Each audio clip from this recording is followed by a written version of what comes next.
both nationally and internationally. But before we take that break, let me ask you, now, with all this that you have told us about the relationship with the center, at a time when 28 state governors have already moved into the APC, some of the other ones that are not yet in the APC, we don't know what will happen tomorrow. They're doing press of that. And the excuse they give is that they cannot afford to isolate their state from the center, and that they are doing it for the benefit of their people. But you are saying this is where I stand. Now, have you seen any difficulties in terms of what comes to your state because of your political stance? And secondly, economic issue. I think it was James Asuko who was asking the question about what are you doing about poverty. Now, many Nigerians blame the Tinubu administration for the economic issue. Are you one of them? Do you think that the APC Tinubu administration misdiagnosed the ailment? Well, Dr. Abbas, let me just first of all make one clarification. You know, when you see governors, they say they are defecting. A classical case is the last election.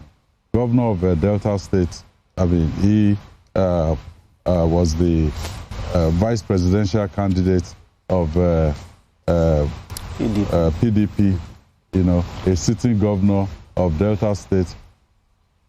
Particle lost in his state. Huh? So, you're talking about elites and all of those things, governors. How about the people? What are they doing? What are they saying? What are the people? What are they telling us?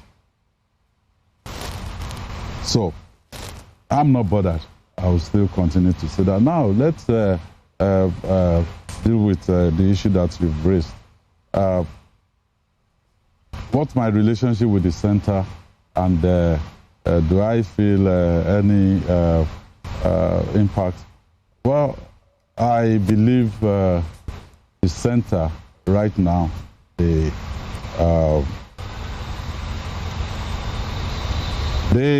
really think it's a game. So we played the game, and then we got into power. The game on. But I came in to Oyo State from day one as opposition. When I became governor here, President Buhari was running his second term. So I've learned to rise above partisanship, you know, to present, our case. We went to President Buhari, said, look, we want state police. And he said, well, I can't support state police because you state governors, you're not even able to pay salaries of your workers. Federal government is giving bailouts and, you know, all of that. Why should I support you harming people that, you know, you give them guns and you won't be able to pay them? And we said, well, okay, sir. I was just maybe 4 months or so as a governor at this particular time.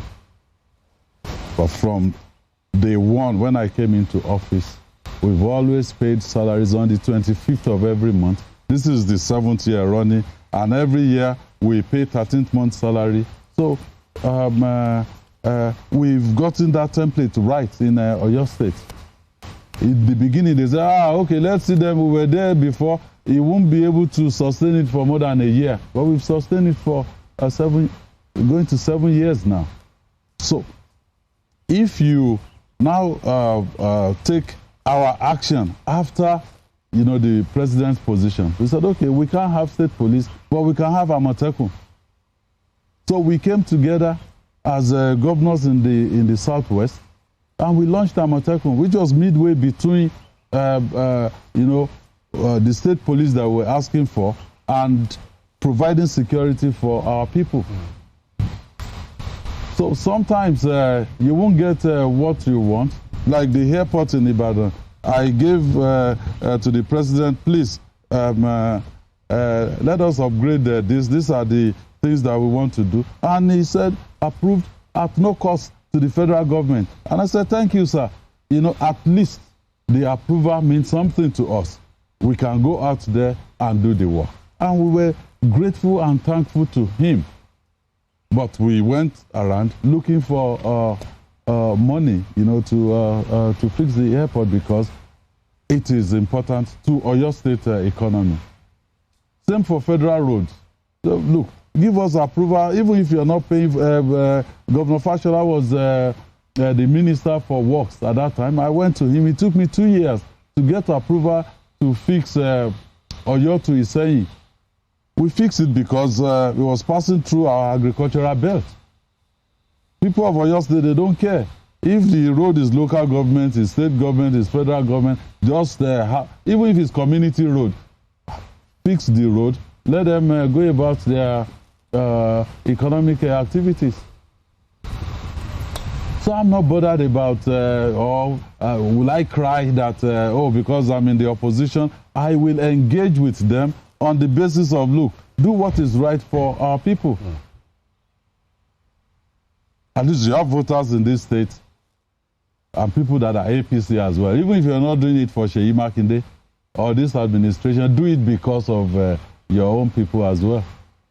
That is the way we've engaged with the federal government. I went to the president and I wrote to him and said, look, Oyo State, let's solve this illegal mining thing. We gave a proposal. I have it on record. The president signed and said, look, go to the Minister of Mines and let's look at the model. If we solve it in Oyo State, you can replicate it elsewhere in Nigeria. After all, during COVID, I argued at the National Economic Council when they came in, Professor Oshibajo, the VP then, and said, look, mandatorily, we must go and lock down everywhere. And I said, sir, I cannot lock down in Oyo State because I know people here that if they don't go to work today, they won't eat tonight or eat tomorrow. So where am I going to get what to feed them with? So we went back and forth, and then we agreed that, well, let it be voluntary. If you think your state has to be locked down, lock them down. And we did not lock down in Oyo State. So we gave the proposal. We went there, held meetings upon meetings with my security team, with the Minister of Mines. At the end of the day, he came out with a mines marshal. The mines marshal. I asked, please give me the law setting up this mines marshal. Till tomorrow, I haven't seen any law anywhere setting it up. Okay, how many are there, even if that is the route to go? They employed 1,000 of them for the entire country. Maybe now there are 2,000 or 3,000. I believe that, yes, we've identified what to be done. They can either work with us to do it, or they can go their own route. Usually the nature of problems is such that if you have a problem and you're able to solve it, it will go away. You move on to something else. But if you're not able to solve it, it will come back. You can either have another go at it, or it may even kill you. So I believe some of the problems that are not solved, they will come back to us. If we can't solve it now, there are still people coming behind us. Because if you go to the executive chamber here in Oyo State, you see pictures of all the people that have been head of government here, from ranking the last Governor General of Western Region, all the way to my immediate predecessor. So this is a place with a lot of history behind it. Some of them, they came in, okay, AG Baba Olowo, they came in with AG, Action Group. Then you've seen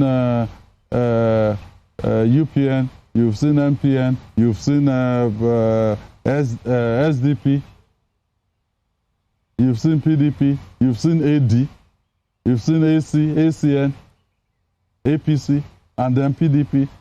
So government will come and go, but our state and our country will remain. And however we lay our bed, that is how we will lie on it. So if we say we won't solve this problem now, the problem will not go away magically. And then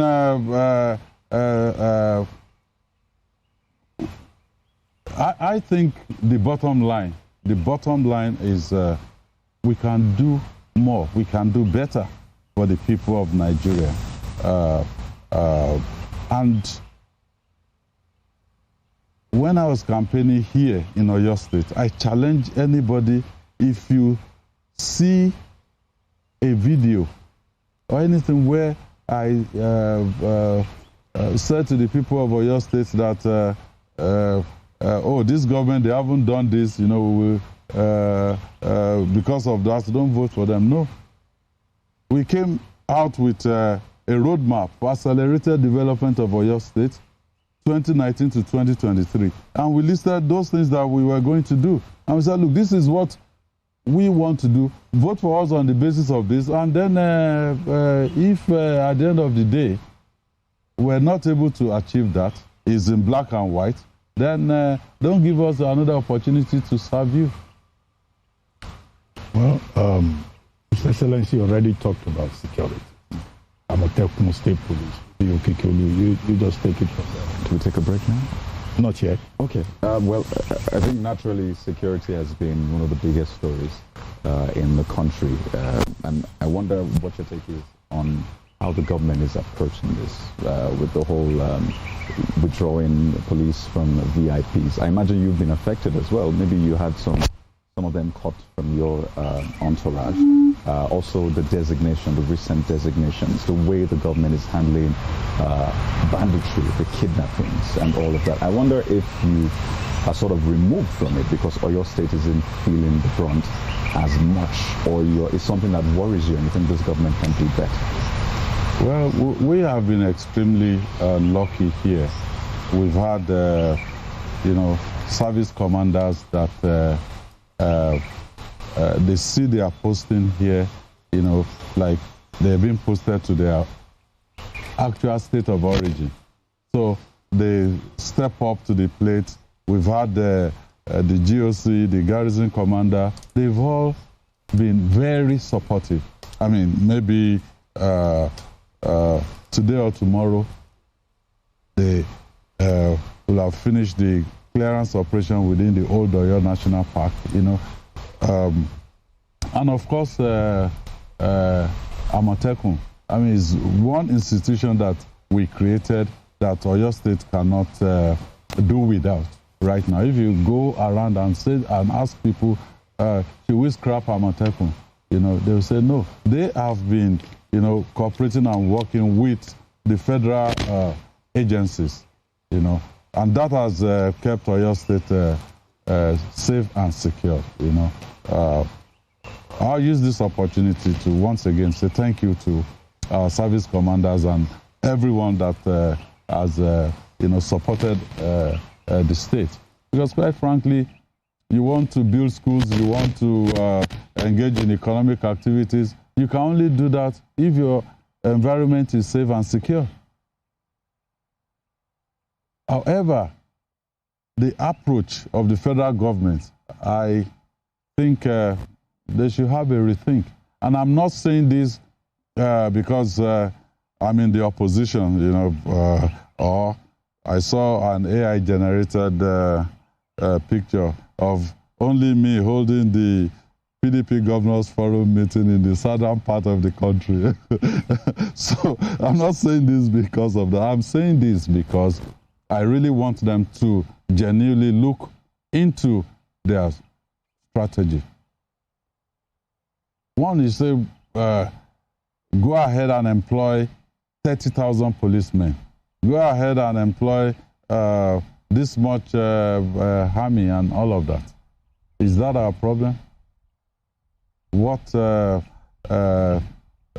we have on ground in terms of communication, in terms of technology, in terms of looking after the welfare of these new people?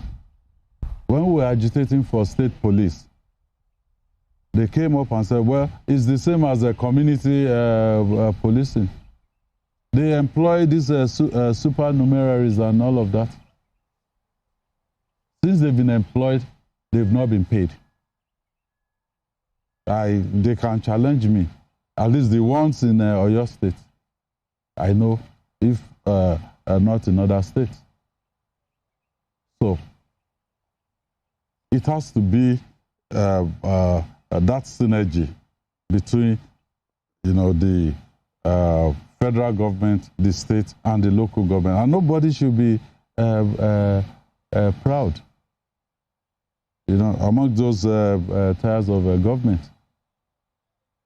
We should all come together. It's like in Oyo State here. Oyo State has 50 celebrations, 3rd of February next year. But it will be here, but they may not take to the sky just about that time, but they will within the first quarter of next year.